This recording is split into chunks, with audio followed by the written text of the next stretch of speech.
Assalamualaikum warahmatullahi wabarakatuh.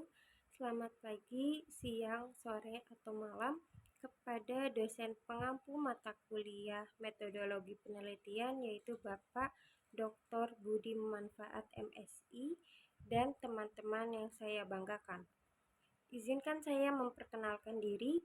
Nama saya Luluk Puspitasari dengan NIM 21081050006. Di sini saya akan mempresentasikan judul proposal penelitian saya yaitu pengembangan kreativitas matematika melalui pendekatan berbasis psikologi kognitif. Presentasi ini terdiri dari bab 1, bab 2, bab 3, dan juga referensi. Langsung saja, untuk bab 1, kita terdiri dari latar belakang, pernyataan masalah, dan juga pertanyaan penelitian. Dari latar belakang masalah, yaitu matematika yang sering dianggap sebagai mata pelajaran yang sulit bagi banyak siswa. Selain dianggap sebagai subjek yang sulit, matematika juga kerap sekali dianggap sangat membosankan, baik dari segi metode pembelajaran yang monoton maupun materi-materi yang sangat sulit. Hal ini disebabkan karena masih banyak guru atau tenaga pendidik yang menggunakan metode pembelajaran yang monoton atau dengan metode pembelajaran yang lama, di mana mengakibatkan materi-materi matematika yang sulit dipahami oleh peserta didik. Selanjutnya ada pernyataan masalah. Pernyataan masalah itu sendiri yaitu adanya persepsi bahwa matematika merupakan subjek yang sulit bagi sebagian besar siswa, sehingga mengakibatkan terhambatnya perkembangan kreativitas siswa. Hal ini, persepsi ini kita perlu ubah, yaitu dengan membuktikan menggunakan pemahaman konsep matematika. Selanjutnya ada pertanyaan penelitian. Pertanyaan penelitian ini ada 3, yaitu bagaimana pendekatan berbasis psikologi kognitif dapat diterapkan untuk mengubah persepsi negatif siswa terhadap matematika. Pertanyaan kedua yaitu apakah dampak penerapan pendekatan berbasis psikologi kognitif terhadap peningkatan kreativitas matematika siswa. Lalu pertanyaan terakhir yaitu apakah terdapat perubahan dalam keterlibatan emosional siswa dalam pembelajaran matematika setelah menerapkan pendekatan berbasis psikologi kognitif. Lalu terdapat bab 2 yaitu terdiri dari tinjauan konseptual, tinjauan teori, penelitian terdahulu, dan hipotesis penelitian. Untuk tinjauan konseptual, itu ada pembelajaran matematika, kreativitas matematika, dan psikologi kognitif. Pembelajaran matematika adalah proses kompleks di mana siswa mengembangkan pemahaman, keterampilan, dan pemikiran kritis terhadap konsep-konsep matematika. Lalu kreativitas matematika. Kreativitas matematika adalah ekspresi unik dari pikiran dan imajinasi dalam konteks matematika. Ini melibatkan kemampuan untuk menemukan solusi yang inovatif dan pendekatan yang tidak konvensional dalam memecahkan masalah matematika. Selanjutnya, psikologi kognitif.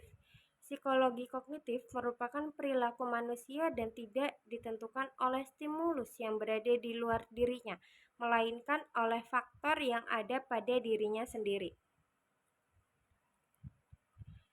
Untuk tinjauan teori, kita memakai 2 teori, yaitu teori kognitif dan teori konstruktivisme.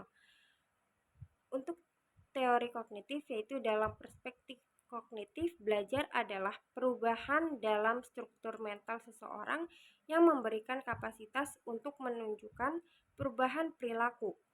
Struktur mental ini meliputi pengetahuan, keyakinan, keterampilan, harapan, dan mekanisme lain dalam kepala pembelajaran. Selanjutnya, untuk teori konstruktivisme. Teori pembelajaran konstruktivisme adalah sebuah teori pendidikan yang mengedepankan peningkatan perkembangan logika dan konseptual pembelajaran.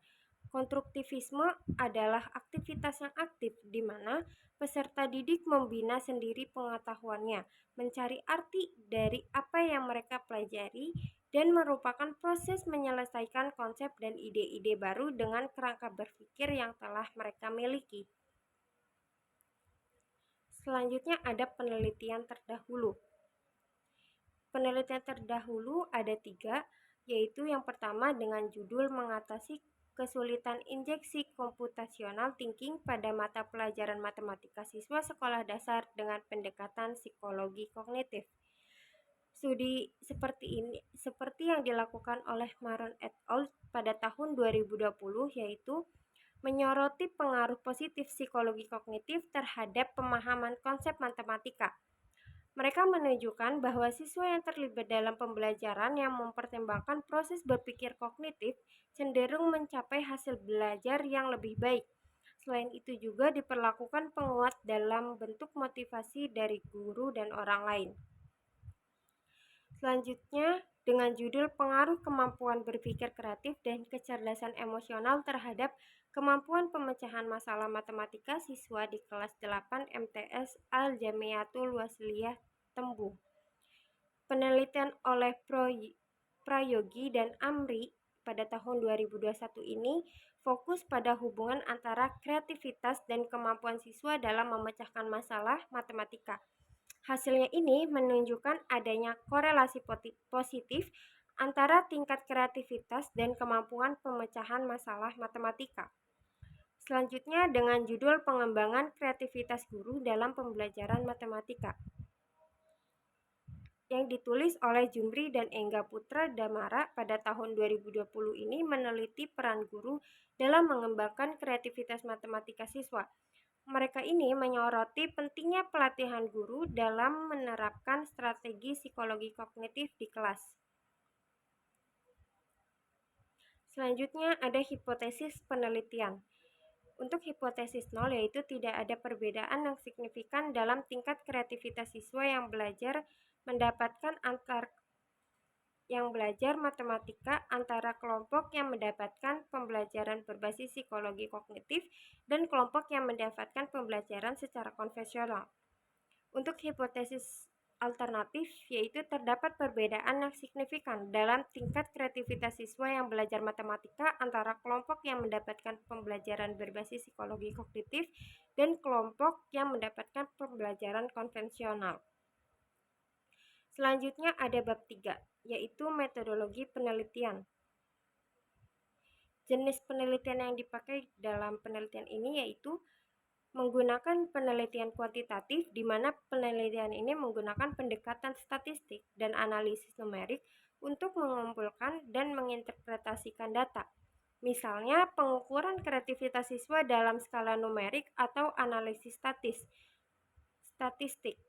Tujuan digunakan penelitian kuantitatif ini yaitu untuk menyajikan dan menganalisis data secara kuantitatif untuk mendukung atau menolak hipotesis penelitian.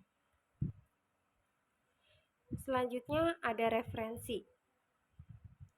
Berikut adalah beberapa referensi yang saya pakai seperti ini. Sekian presentasi dari saya. Terima kasih. Wassalamualaikum warahmatullahi wabarakatuh.